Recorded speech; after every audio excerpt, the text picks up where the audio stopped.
I am Rafiq of our motherland Bangladesh taking the age 35. যেখানে সাংবাদিক হচ্ছে একটি রাষ্ট্রের দর্পণ। আমরা সাধারণ শিক্ষার্থী যারা রয়েছি তাদের 3টি বছর ক্ষতিগ্রস্ত হয়েছে।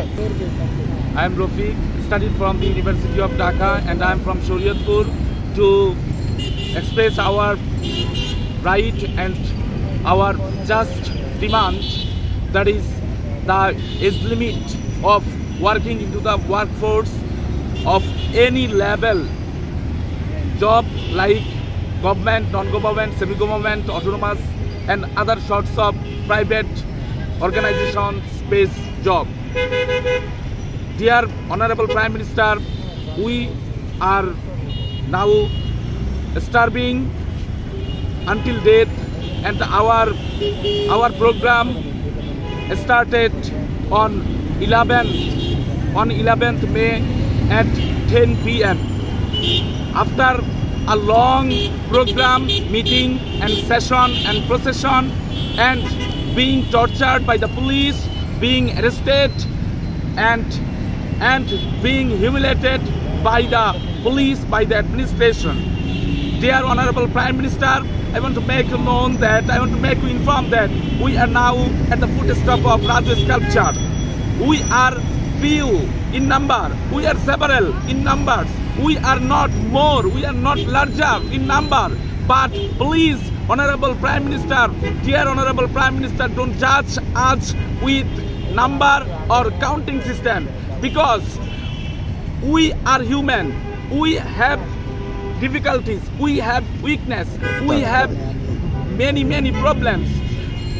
When we started our programs on Saturday on 11th May, we were not few in numbers, but day by day, your administration, your world people, the world journalism about the great crisis of our motherland Bangladesh taking the age 35, because we want to go to in a level, in a standard level, making a great standard with the world, and we want to go to a standard level like other countries of the world, like USA, England, Canada, at the sector of entering into the workforce, the age limit minimum 35.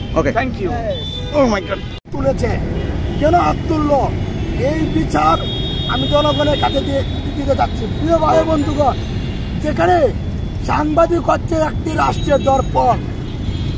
আপনারা দেখেছেন আমার ভাই বোনদেরকে যখন গ্রেপ্তার করে শাহবাগ থানায় নিয়ে যায়, সেখানে মিডিয়া ভাইয়েরা যখন নিউজ করেছিল, ওই মিডিয়া ভাইদের গায়ে পুলিশ প্রশাসন আক্রমণ করেছে।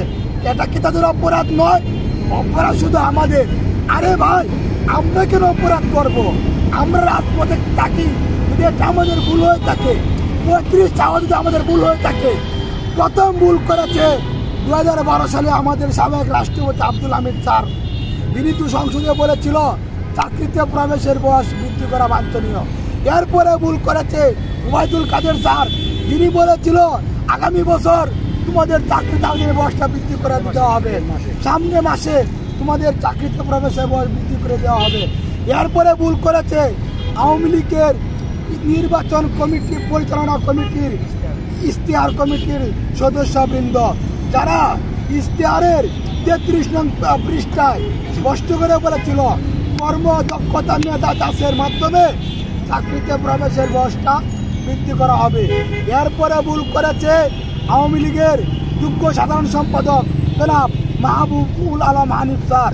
তিনি বলেছেন, স্পষ্ট করে বলেছেন, তিনি স্বীকার করেছেন, আমি তার প্রতি হৃদয়ের ভালোবাসা রেখে বলছি, শ্রদ্ধা রেখে বলছি, একমাত্র ব্যক্তি তিনি যে কিনা অনুধাবন করতে পেরেছে যে করোনার মধ্যে আমরা সাধারণ শিক্ষার্থী যারা রয়েছি তাদের 3টি বছর ক্ষতিগ্রস্ত হয়েছে। এই ভিডিও ফুটেজ আমার মোবাইলে রয়েছে, আপনাদের এখানে রয়েছে। তিনি বলেছে কেউ যদি 34 বছর বয়সে চাকরিতে প্রবেশ করে নিজের